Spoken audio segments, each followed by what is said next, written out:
Hey everybody, welcome back to my channel. I am here to review the season finale of You, Me and My Ex. This is episode 9, I believe, Explosive Ending, and I'm so proud that I got through another show.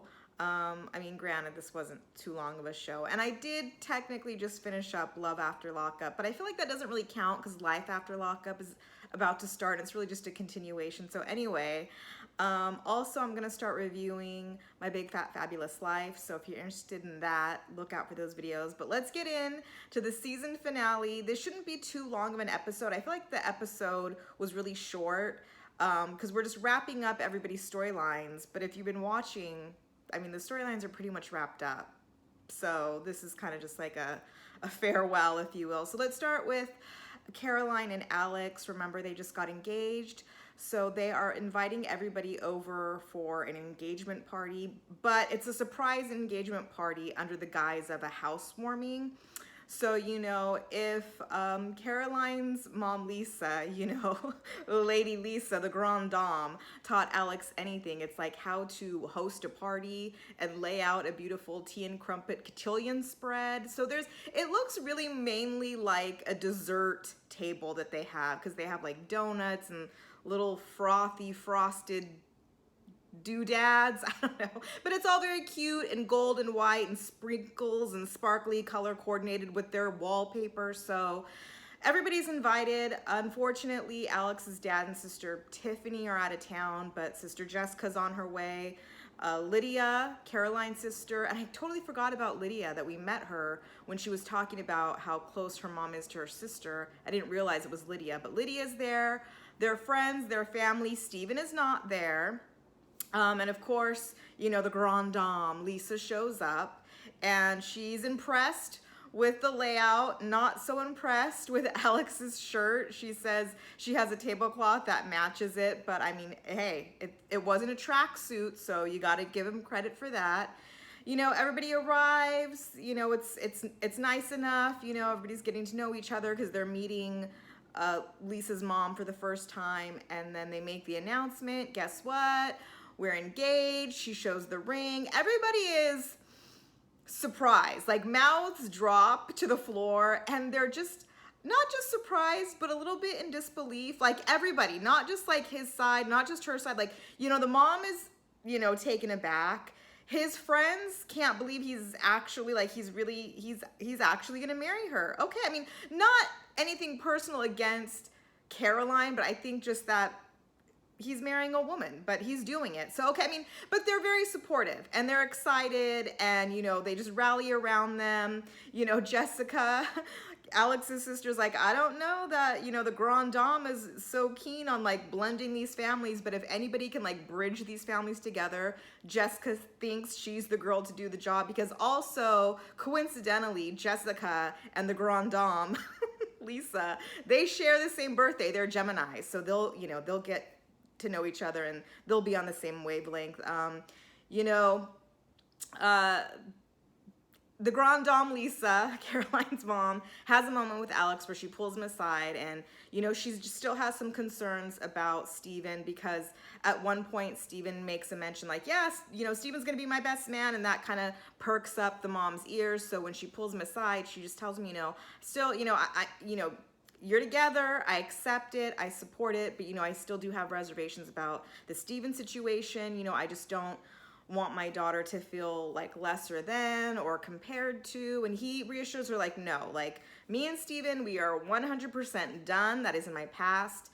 Caroline is my future, and, you know, you don't have to worry about it. I'm gonna make her very happy. And the mom says, that is all I really care about. So that was it for them. Congratulations. We get their little update, their little card at the end saying that they are engaged, planning a wedding. Steven has officially been released from his parents' basement, and he's been going over to Caroline and Alex's house to visit like every day. So I don't know, is this show gonna get a second season? If so, I'd like to see the wedding. I'm down for that. Send me an invitation. I'd love to be there. So let's move on to our next couple. Josh and Jennifer, they're the exes. I never quite know how to introduce this couple, this family, because they're also like intertwined. It's hard sometimes to differentiate and draw the lines like of what's exactly where. But you got Josh and Jennifer, the exes. Jennifer and Chantal have just had a baby who is conceived by way of Josh's donated sperm. We got all that, right? So if you recall, baby Camila has been in the NICU for the past few days, but now Jennifer and Chantal get to take her home. And I think they're at Jennifer and Chantal's house, Josh and Danielle, and they're decorating it with, pink balloons and congratulation signs. And also there is Jennifer's mom and dad and Josh's mom. So when Jennifer and Chantal arrive, it's kind of like, surprise, they don't want to wake up the baby. And they immediately place baby Camila into Josh's arms, and he gets very emotional. He's crying. He's surprised by his reaction. He doesn't know where it's coming from. Well, clearly there's a connection and a bond there, you being the biological father. It's undeniable and everybody can see it. And what's crazy to me is they still haven't really defined the roles and like who Josh is going to be in baby Camila's life. I think what should have been like discussed and determined before she even got pregnant is still being sort of mulled over, and now we got other family members weighing in. They know what they don't want. I mean, at least Jennifer knows. She for sure doesn't want Camila to ever call him dad. Like maybe he could be like an uncle to her. They pull Josh's mom aside, alone to talk to her on camera, and she says that it's quite a delicate situation they have here because for all intents and purposes, she is technically this child's grandmother, but not really, because her son, the biological father, isn't really the father. He's just the donor, but that doesn't take away her feelings for this child and how she will treat her and love her and be there for her like she is all her other grandchildren. She just won't be called grandma, I mean, yeah, things that maybe could have been discussed and talked about just really weren't. They just, were just so eager to have a baby. And I'm not saying that's a bad thing, but maybe we could have talked about this more. Now you have even Jennifer's mom weighing in saying this is kind of crazy because this baby Camila has siblings on both sides who have the same dad. Camila technically, biologically has the same dad, but is never going to know he's a dad. Well, yeah, eventually they'll explain it to her when she's old enough to understand, but a baby and a toddler and a 4-year-old isn't going to quite grasp. And, Chantal kind of tries to say like, you're thinking of this from like a biological standpoint. We're kind of coming from this from an emotional standpoint. I think everybody's pretty emotional at this point, because clearly they all love the baby and they just don't want the baby to be confused. So if we can maybe start working this out and figuring it out, all the better, But like I said, what we can all agree on is that this baby is a blessing. This baby is going to be loved. She has, a full family around her, and, she's going to have a great life. But let's see if we can't work out everybody's role in this. Okay, so that was pretty much it for them. When we get their sort of like ending card, it says that they still haven't decided exactly the role that Josh will play in the baby's life, but they are all looking for a great big house they can all live in together. Josh's family, Jennifer's family, all the kids. And now it is kind of sounding a little sister wife-ish to me, if I'm being honest. Like, and she still can't call him dad. I mean, and now that we're all living in under the same roof, yeah, let's make this even more confusing. Will they be back next season? I don't know. I mean, their storyline was really quick, and I mean, I guess there's a story there to be had about how they're still gonna like work out these relationships. I mean, especially if you throw them all in one house together, that's tough because in my opinion, there could only be one queen of the house, and you got 3 women there. Yeah, I don't know if Josh can handle all that. Anyway, let's move on to our next couple. April and Roy. Now, they're the exes, and we haven't seen Roy for like the past 5 episodes, but it is now April and John, her new husband's wedding day. The day has arrived. So Lauren, who was John's ex-wife and April's now best friend, her person, takes Lauren over to the wedding venue. It looks like a big like country house that they've sort of rented out for the wedding and the reception. And Lauren says that she is indeed April's maid of honor, and she's very proud to stand up there at the altar with them, you know, to support April and watch John, her ex-husband, marry the love of his life. And it's totally fine with her because, you know, April's also the love of her life too. And I said, excuse me, what? Huh? What? What did you say? April is the love of your life? I don't get it. If you guys get it, explain it to me. Because what is she talking about now? You know, she says that it's fine for her to be there and support, you know, seeing them get married, John move on, April marry her ex-husband is not a problem. You know, the only thing that's sort of a sting for her is that she hasn't sort of found her new love.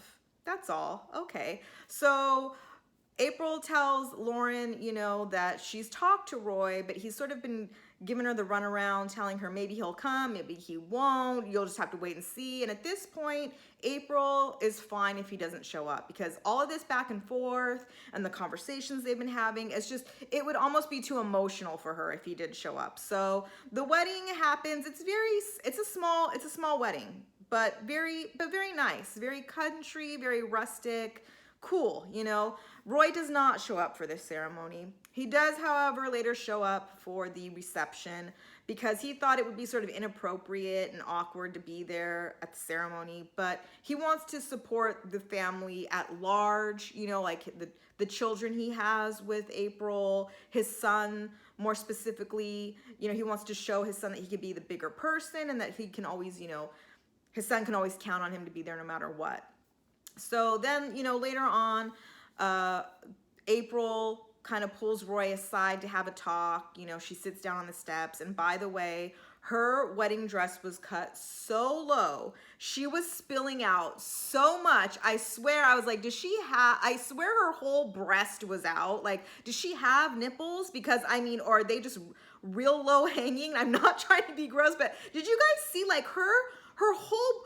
both of her boobs were just like, I was so distracted. It was almost hard for me to like concentrate on the conversation because I was just like waiting for like a wardrobe malfunction. So anyway, they're sitting and they're talking and she thanks him for coming. She really appreciates it. And he says, yeah, you know, they'll always be friends. They'll always be there for each other. But then the conversation kind of turns weird because she's kind of telling him, you know, she wants him to be happy, and he tells her, no, I don't think you do. And she's questioning him, like, you really don't think I want you to be happy? He's like, well, no, because sometimes you kind of get in the way.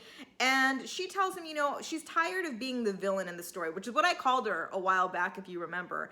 And I mean, because, you know, there are two sides to every story, and maybe we're just getting more of his side of the story. So maybe it's unfair to call her the villain, because that's really how she's coming across, at least on this show. And she reminds him, you know, I'm tired of being your villain in your story because you seem to forget that you play a big part in the breakdown and breakup of our marriage.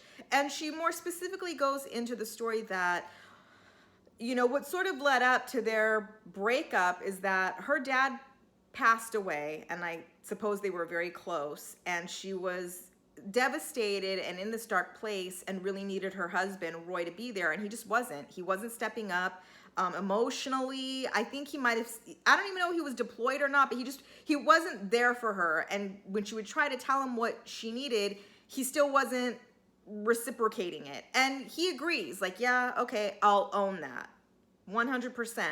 However, Roy says what bothers him and what is hard for him to get over is the fact that he never had a chance to fight for his marriage, which again is something I said episodes ago in my review. Like, this kind of just happened to him. Now, of course, he plays a part. Maybe she isn't the huge villain that the show has made her out to be. But yeah, it must suck that, you know, when April decided to end the divorce, you weren't around to talk about it. Let's go to counseling. You know, it was just like John kind of moved in, and, you know, it is what it is.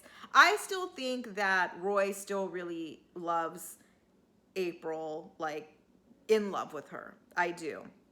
And they're all sitting on the couch, and the producers ask April if she still loves Ray, and she says of course she loves Ray, you know. Of course they zoom in on John's face and he's just, you know, uncomfortable and trying to be stoic, and she says she'll always love Roy. He will always be her best friend. He'll always be in her life. She can't imagine a life without him in it, you know. And then, you know, it was sort of a weird ending because then they kind of cut back to them on the steps and he kind of just sort of like, you know, gives her a little like, you know, nudge on the shoulder. Well, you know, congratulations, girl. You make a beautiful bride. Like, I'm going to go back to the party. And that's really it. Like, and she's sitting there just sort of like pensive and contemplating and telling the camera she wonders if she's made the right decisions in life. Like, did she give up on Roy too soon? Did she jump into this relationship with John too fast? You know, she wonders if down the line she's going to regret all of this. And it's a really, I mean, are you saying this because you want another season? I mean, because it didn't really seem like Roy wanted to be around and participate much in this. So, because I would be very hurt if I was John and I was watching this and you're sitting there wondering if you've made the right decision. You should know in your heart who you want to be with. I mean, you're marrying this man for the second time. I don't know. I'm still not a big fan of April, but that was their segment. Their sort of like ending rap card said that, you know, Roy is still April's best friend and she's been going out to California with him a lot. I don't know. Does Roy live in California now? Why are they in California? And is John okay with that? I mean, if there's another season, we'll probably get them and maybe Roy will be down to play ball a little better. So that was it for them. Let's close out with our final favorite couple. Jessica, Jerry, and Kayla Bay. Okay, so remember he tried to ship her off to the cabin, and when he showed up, she pieced out. Well, the producers got a hold of her and got her to agree to quarantine for another 14 days so they could come and sort of film their last, you know, couch confessionals that we see. And Kay agrees to it because I think she's ready just to like speak her mind, say her piece, and be done with it, you know. But she's gonna bring the crazy for sure. You know, she puts on her gloves, her gold lame pants. Meanwhile, Jessica and Jerry are waiting for her to show up, and Jessica, they're nervous because they know a confrontation's gonna happen. And Jessica says she's not a confrontational person. No, she's an undercover, passive-aggressive kind of girl. So when Kay finally arrives, you know, she has these two balloons, one with Jessica's name on it, one with Jerry. They ask her, what are the balloons for? And she says, you know, if I get too upset, you know, I can punch these instead of punching your faces. And it's okay. You know, and I almost feel like Kay is being a little extra because I think she's mostly harmless. But if you push her enough, you know, you call her crazy. Oh, she got your crazy. So she sits down, and I think because she's there in front of them and they're kind of like this team, her anger is like bubbling over. She can't contain it. She's emotional. Her voice is shaky. So she tells the producers, like, I'm so upset right now. Like, I can't get my thoughts straight. So I just want to read what I wrote on my phone, like what I have to say. Can I do that? And the producers tell her, sure, go ahead. So she starts. Okay, Jerry, imbecile number one. Like, he has no backbone. That makes him a fish. He can never put his foot down. He's so easily controlled by her and he will never make a woman happy. Imbecile number two, Jessica, you over there, like you are, you know, very passive aggressive. You control everything he does and you resemble a stick. I don't know why when she called her a stick. I mean, we shouldn't body shame, I guess, but I was just like that's not a bitch, a stick. So Jessica says, you know, she kind of just laughs it off and is like, I'm not going to resort to that level. I'm not going to sink to like name calling, which is fair enough. You know, the producers try to ask Jerry and Jessica questions, but anytime they try to say anything, Kayla Bay just talks over them and is just like ranting and raving. They really can't get a word in edgewise. And Jessica says like, see, this is exactly what I'm talking about. Like the whole time you were here, Kay, you just had like all of these different personalities. Like I think you suffer from multiple personalities. And this one right here, this is who you really are. Like why? Like I said, why are you antagonizing this person? If you really think she's crazy and like dangerous, like what? Because that was kind of too much for Kay, where she was just like, oh no, like you're not going to call me out my name. You're not going to try to tell me who I am. Like I tried to be nice. I tried to be kind. I tried to come in here and get along with everybody. Like, you know, I don't think so. You know, you guys are probably together. They're probably in a relationship, you know, so I'm just like, I've had enough. I'm out of here. She gets up, she takes the balloon. She's like stepping on them, punching them. And then Jessica and Jerry just like, okay, like what is she gonna do? Like she's out of there, you know, she opens the door, slams it, she throws like, it was like a champagne bottle, like at the glass door, so it like crashes, and Jerry's just like, oh my gosh, she's throwing things, like, you know, she's yelling in Spanish, like, I'm out of here, good riddance, good luck to you two, whatever, and drives off, right? And Jessica's telling the producer, like, see, I told you there was something not right about her. She's totally unhinged. She's crazy. Like, I just don't know what she's capable of. I'm like, oh God, Jessica, calm down. She's out of the house. You got what you wanted. So, you know, later on, the producers asked Jessica and Jerry, like, so do you think, like, you know, is there any truth to you guys? I mean, you get along so well. You have each other's backs. You live here. You think you might ever get back together again? And Jessica says no, like, I'm very happy just the way our relationship is. Jerry, of course, you know, has learned to never say never, but I don't, you know, honestly, I don't think Jessica wants him back. It was a paycheck to do the show. So that's where their segment ends, and their little update card is that, would you believe, you know, Jessica moved back to Utah and Jerry is on dating websites again looking to find somebody not quite as crazy as Caleb A, but I think he likes that, to be honest. I think he likes the excitement, because Jessica's can be quite, you know, the white slice of bread, if you ask me. So anyway, that was their segment. Like I said, really quick review, because like all these things have already been wrapped up. Like Chantal's baby was born, Kay had already left, you know, Caroline and Alex are engaged. So it was just, you know, kind of just a quick bow on the present, candle on the cake. I don't know what I'm trying to say. Anyway, what I'm trying to do is wrap this up. So again, thank you for tuning in. Let me know what you guys think. Did you like this show? Do you think it'll be back? Do we want any of these couples back? I could lose a few, but you let me know what you think. Anyway, thank you for always tuning in. Rate, comment, subscribe if you'd like, and I'll see you all next time. Bye.